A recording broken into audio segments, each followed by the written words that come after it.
Custo de vida, emprego e desemprego, cesta básica, tarifas públicas, salário mínimo. Agora, na Brasil Atual, a análise do DIEESE. Agora são 7h17 e nós vamos conversar com o diretor técnico do DIEESE, Fausto Augusto Júnior. Bom dia, Fausto. Parece que nós tivemos um problema aqui com a conexão. Nós vamos reconectar aqui o diretor técnico do DIEESE, Fausto Augusto Júnior, que vai falar justamente a respeito da sanção por parte do presidente Jair Bolsonaro da medida provisória 936. Agora sim, bom dia, Fausto. Bom dia, Glauco. Bom dia a todos. Fausto, ontem nós tivemos a publicação no Diário Oficial da União da transformação da medida provisória 936 na Lei 14.020, após sanção do presidente Jair Bolsonaro com alguns vetos, né? Inclusive tendo vetado a ultratividade dos acordos coletivos e também o artigo que permitia o pagamento de 3 parcelas do auxílio emergencial para quem havia perdido o emprego, mas não tinha direito ao seguro-desemprego.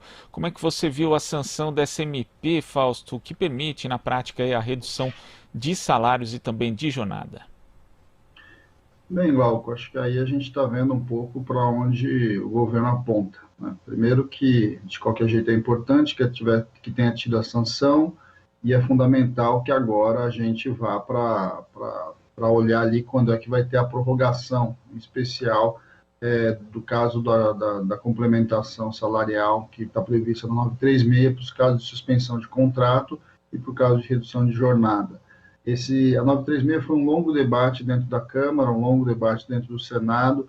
Ela, na verdade, nasceu a partir do conflito ali que se teve dentro do Congresso Nacional e principalmente dos movimentos sindicais do movimento social, com relação a um dos artigos, a 927, que permite, que está tramitando inclusive agora no Congresso, mas que permitia a redução da jornada de trabalho sem nenhuma compensação e a suspensão do contrato de trabalho, né, sem nenhuma compensação também. Então, quando a gente olha para o que já estava previsto na medida provisória anterior, a 936 foi uma conquista importante.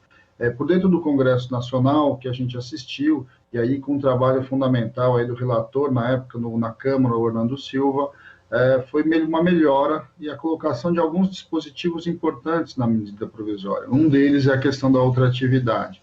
Bem, o que é a ultratividade aí, para todo mundo ter uma ideia do que a gente está falando? A ultratividade, Glauco, ela mantém as cláusulas do conjunto da convenção coletiva, né? E o artigo era tão tranquilo, né? Porque, na verdade, ele dizia que as cláusulas seriam mantidas durante a pandemia, uma vez que é muito difícil você pensar, inclusive, a negociação coletiva, a criação de um outro instrumento durante a pandemia, de um lado, mas você não mexia na questão do reajuste salarial, era basicamente a manutenção das cláusulas sociais, até porque a gente sabe que, por exemplo, cláusulas de saúde são bastante importantes dentro desses acordos, né? E como a gente está no meio da pandemia e um conjunto de acordos vem perdendo a sua vigência, a garantia que esse acordo continuasse ao longo de todo o processo aí, de emergência fosse algo importante, né? Todo estado de emergência fosse importante. Isso o governo vetou, né? Ele insiste na tese de que cabe às empresas fazerem o que elas quiserem a partir do momento em que o acordo estiver caído. Isso é bastante preocupante, porque a gente está no meio de uma pandemia, com vários contratos vencendo nesse momento, e o razoável seria simplesmente a gente prorrogá-los, e aí, no momento seguinte, refazer as suas negociações. A gente sabe que patronal, os sindicatos patronais, vários deles estão se aproveitando deste momento, inclusive para enxugar os acordos, para retirar direitos. Então, essa foi um veto bastante preocupante, que a gente espera que o Congresso Nacional derrube. A questão dos R$600 é outro veto que não faz o menor sentido, né? Uma vez que o abono emergencial ele foi construído, de certo modo, para minimamente você garantir que as pessoas tenham renda, né?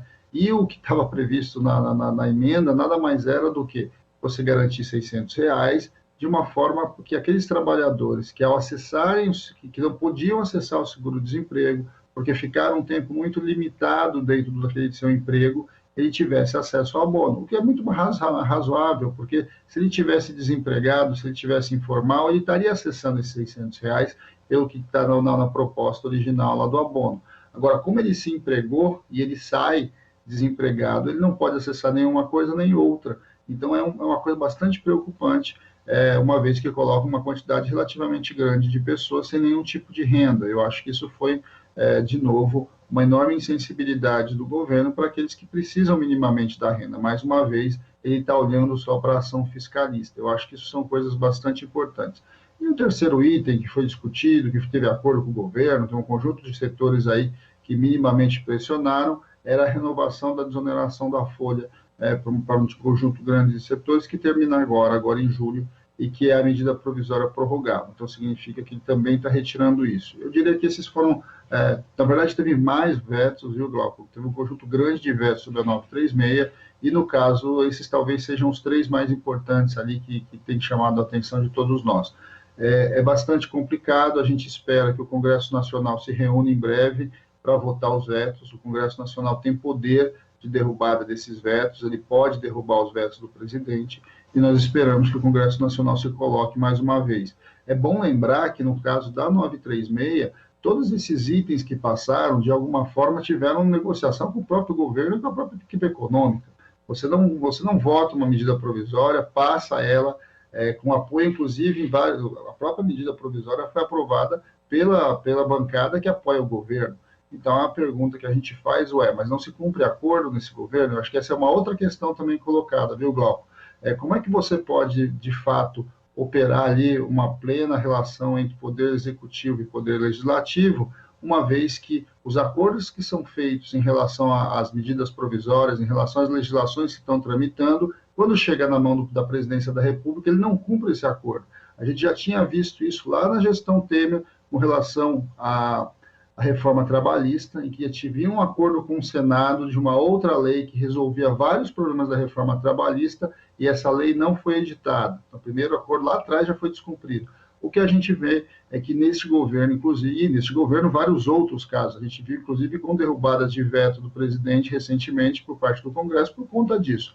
Então, nós esperamos agora que minimamente o Congresso Nacional se posicione, derrube realmente os vetos do presidente e dê minimamente a configuração da MP 936 daquilo que foi acordado dentro da Câmara e do Senado.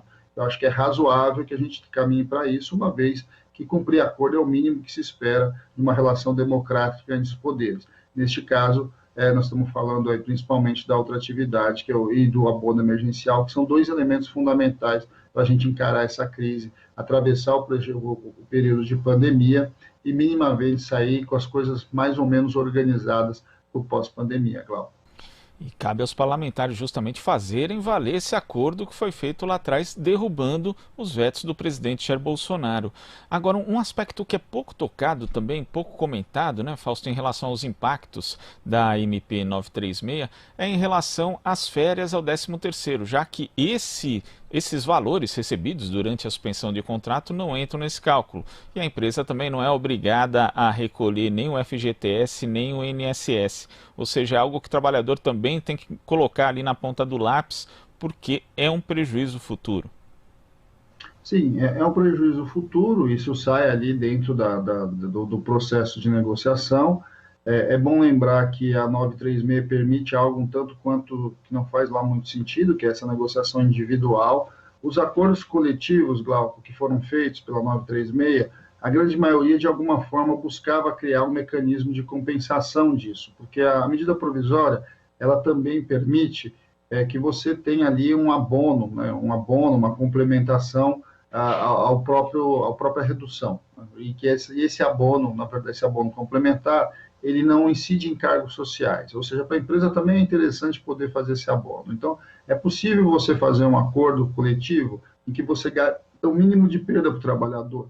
O problema é que, como a 936 define uma parcela bastante grande dos trabalhadores que esse acordo é individual, a maior parte desses acordos não foram feitos. Então, realmente, o trabalhador tem um conjunto de perdas que vai desde o depósito do FGTS, a contribuição para fazer o cálculo da média da sua aposentadoria. É claro que é pequeno, porque nós estamos falando de 3 meses, num universo aí de 36 anos, mas é uma perda que ele vai sentir em algum momento. Né? Agora, o que eu acho que é importante nesse momento, Glauco, é que seja garantido o trabalho do sujeito, quer dizer, a estabilidade mínima. A gente viu recentemente uma montadora aqui do Brasil, que simplesmente resolveu pagar a multa e mandar os trabalhadores embora. Acho que isso foi um absurdo do ponto de vista da proposta, porque ela está tendo a ajuda do Estado, o Estado está colocando recursos ali dentro da folha de salário para ela manter o emprego, e ela resolveu pagar a multa e mandou os trabalhadores embora.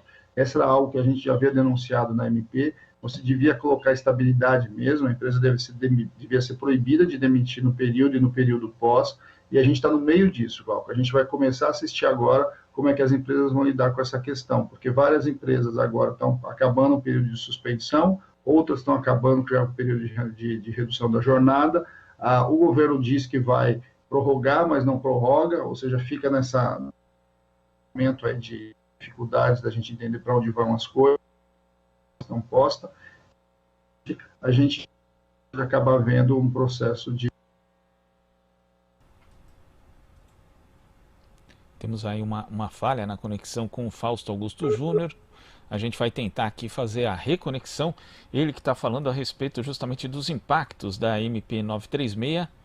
Vamos falar aqui com o Fausto de novo para ele concluir aqui o pensamento dele.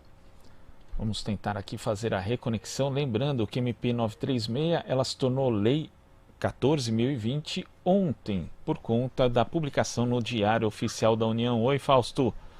Vamos recuperar só esse finzinho do comentário mesmo. Hoje está bastante complicado aqui a conexão. Bem, Glauco, basicamente isso, né? O que a gente está vendo agora é que como o governo ainda não prorroga, ou seja, além dos vetos que está colocando, é fundamental que venha logo a prorrogação. A gente sabe que tem um conjunto de empresas, inclusive, preparando as demissões. É importante, então, essa ação do Estado o mais rápido possível, e a gente tem que cobrar, porque a prorrogação agora está na mão de um decreto presidencial. E é preciso mobilização no Congresso Nacional também para derrubar os vetos de Bolsonaro. Fausto, muito obrigado. Hoje a gente tem mobilização, né, Glauco? A gente sabe que hoje em Brasília, as centrais sindicais estão em Brasília, mobilizadas com um ato virtual e com um ato presencial ali, guardando o distanciamento, para pressionar o Congresso e o Ministério da Economia com relação a essas questões. Acho que é fundamental, sim, a gente ter aí uma pressão do conjunto da sociedade. Usem as redes sociais para pressionar o Estado, usem as redes sociais para pressionar os deputados na defesa derrubada desses vetos. Eu acho que esse é o momento, é o que nós podemos fazer, é o que nós podemos, nesse momento, se posicionar. Isso, para as pessoas que puderem participar, inclusive por meio das redes sociais, o ato está marcado para as 11 horas, né? Vai ter ali, como o Fausto falou, a mobilização em frente ao prédio do Ministério da Economia. Fausto, muito obrigado pela sua participação e até a próxima. Até a próxima, Glauco. Bom dia a todos. Bom dia. Conversamos aqui com o diretor técnico do DIEESE, Fausto Augusto Júnior.